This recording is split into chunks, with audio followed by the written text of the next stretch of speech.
This means war. No, I got a better one. This means war. Sound colder. World War III is going to be with Antarctica to get their precious walrus oil.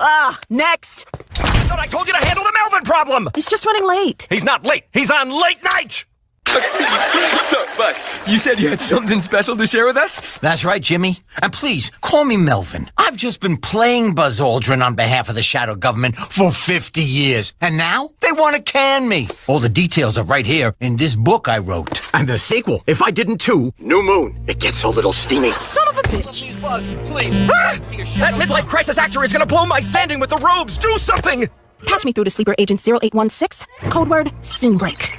Okay, join us after the break when I will be recalling Melvin. Fallon's a sleeper agent? Why do you think Fallon laughs all the time? The CIA broke his damn brain. And we're back with Buzz Aldrin and Dana Carvey. I'm holding a copy of the Santa Barbara News here from, this is the day that you landed on the moon. And there's an article in here I found interesting. It says that on the same day you guys landed on the moon, the Russians crash-landed a Luna 15 on the moon. Luna 15, yeah. And that's not really something that many people really hear about. Well, there are a lot of things What do you think that was about? that people haven't heard about. Soviet hopes now rested on Luna 15. Luna 15 had a mass of 12,500 pounds, or just over 5,600 kilograms. It was fitted with stereo imaging system, a remote arm for sample collection, and a radiation detector, so the spacecraft could investigate gravitational fields, photograph the moon, and scoop up dirt for analysis. Around a third the size of the Apollo lander.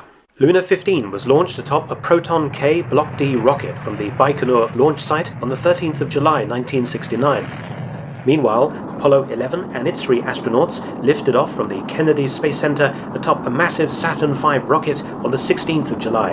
It was the 5th crewed Apollo mission and the first to attempt a soft landing on the moon. The day after the American launch, Luna 15 arrived in moon orbit.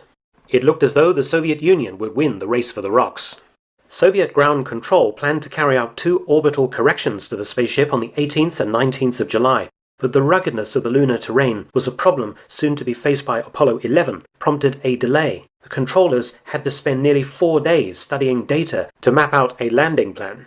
While the Soviets worked to solve the terrain issue, the Americans gained the edge. On the 19th of July, while Luna 15 was orbiting the moon, Apollo 11 entered lunar orbit as well, at an altitude of 100 miles. During orbit, the command module Columbia separated from the last spent rocket stage, turned around and docked with the Eagle lander. The next day, 20th of July, Eagle separated from Columbia and began its descent to the lunar surface, touching down with Neil Armstrong at the controls at 2017 hours. 4 forward, drift into the right a little. Good. Okay. Contact light. Okay, engine stop. We copy you down, Eagle. Tranquility Base here. The Eagle has landed. 6.5 hours after landing, Neil Armstrong, followed by Buzz Aldrin, took his first step on the moon at 0256 hours, 21st of July 1969. Mindful of the importance of lunar soil, Armstrong collected a small sample in a bag in case the mission was aborted before further EVAs were planned. It appeared as though the United States had won the race for the rocks. But the Soviet Union was not out of the race just yet. While Armstrong and Aldrin were walking around on the moon, Luna 15 was being prepped for landing. At 15:47 hours on the 21st of July, Luna 15 fired its main retro-rocket engine to initiate descent to the surface.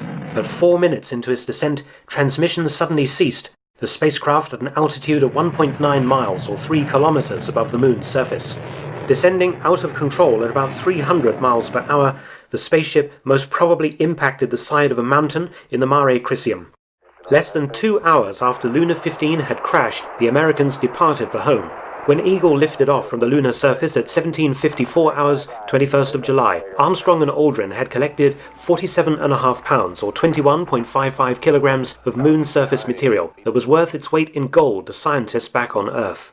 So the Americans not only won the race to put a man on the moon, but they also won the race for the rocks. The Soviet spacecraft was even captured on film flying over the American Eagle lander.